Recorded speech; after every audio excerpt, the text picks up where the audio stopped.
thing to know about headbutting is this: it takes targeting and precision. So you only use the part from your eyebrows back to where the crown of your head begins. That's the battering ram. You can use the middle part, one side of it, or the other. That's the ram. Hitting backward into the face in this way is not an intelligent thing to do, because your skull is delicate. You're going to shake your head. And hitting upward with the total top back part is not that intelligent either. You want to stick with this area here coming up or down. Understand? Targeting has to be specific.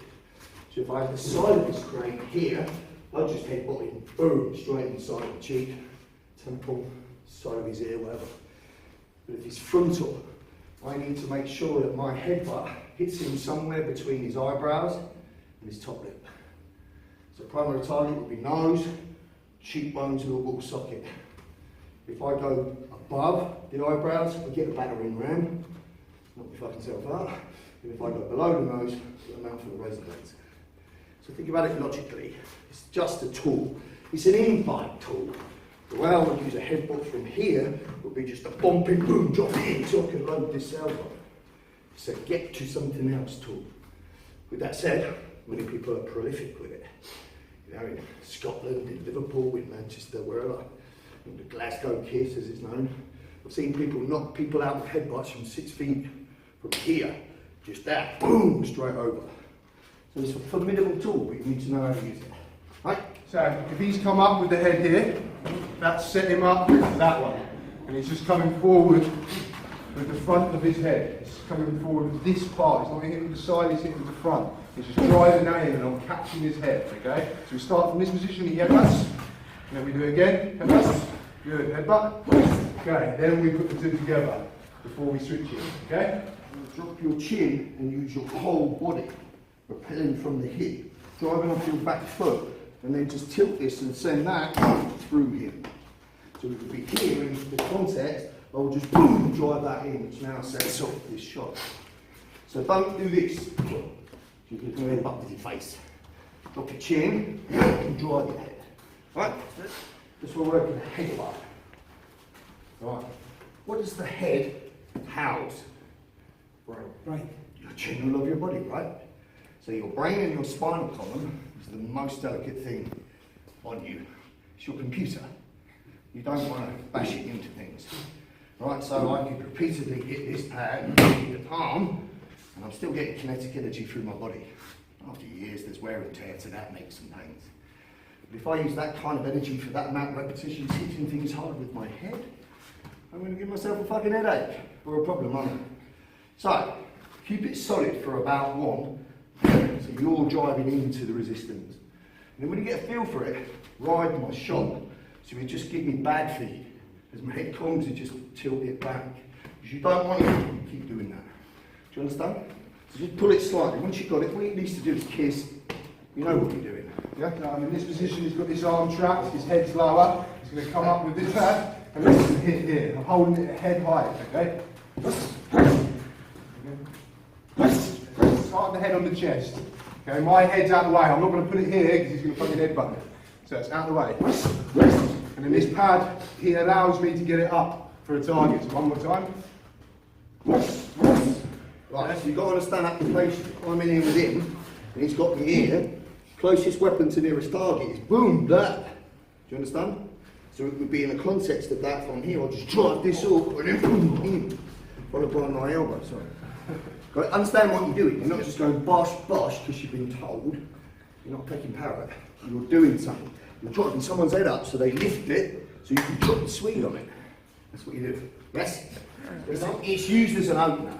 So don't think of it necessarily as a boom! I mean, you can if you've got a fucking hard Swede, fine. But it's more of a boom, there you are. It's a feeler. Got it?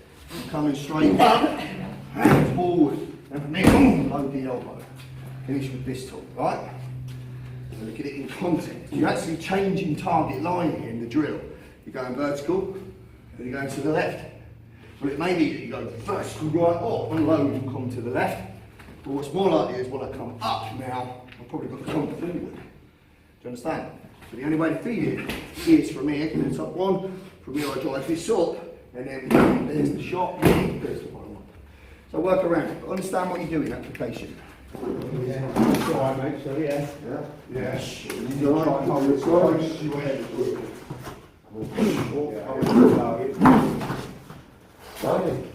To the side, okay? So we're starting in a similar position, a tie up.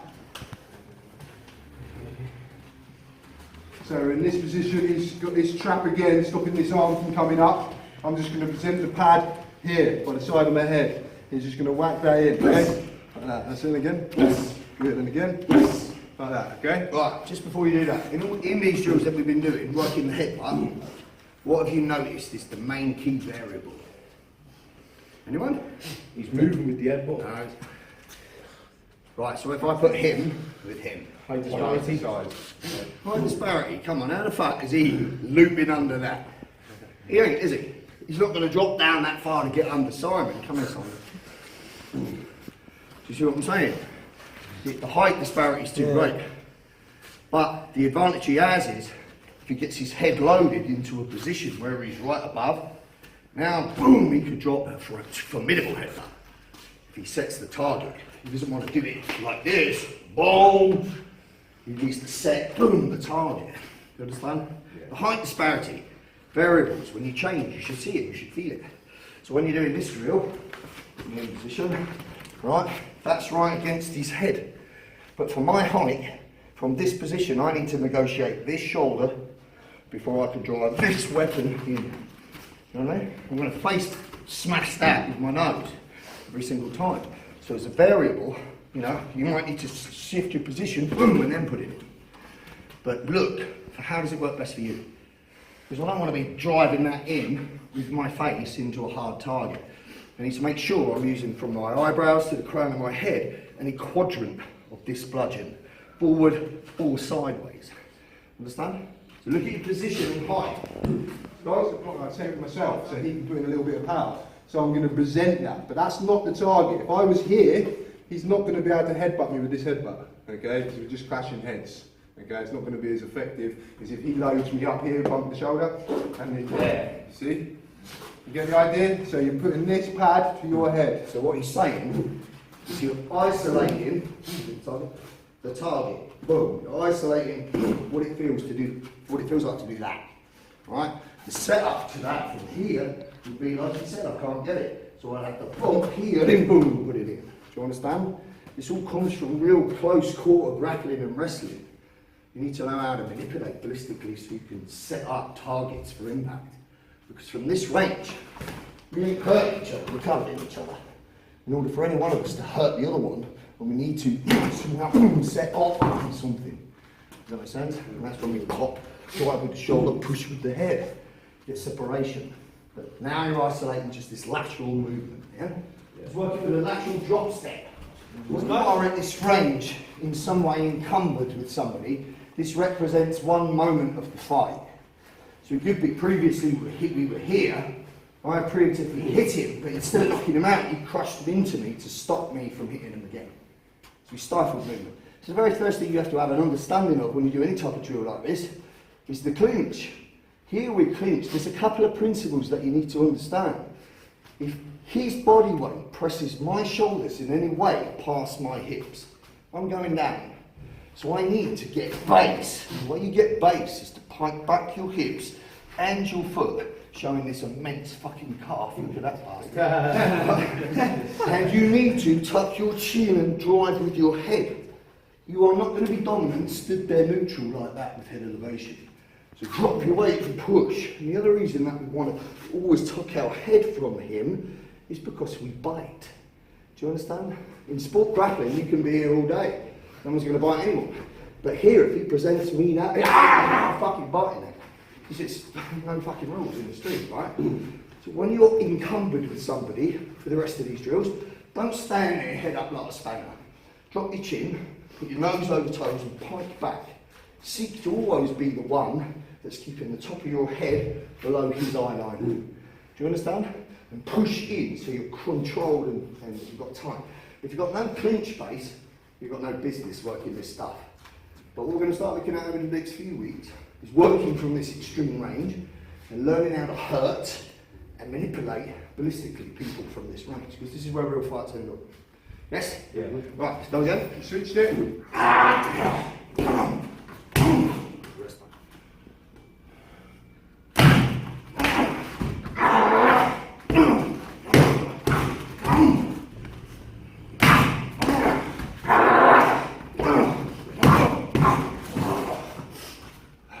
I hit it. His reaction was to sway back, then run in, and as he's running, he's just stifled my movement here.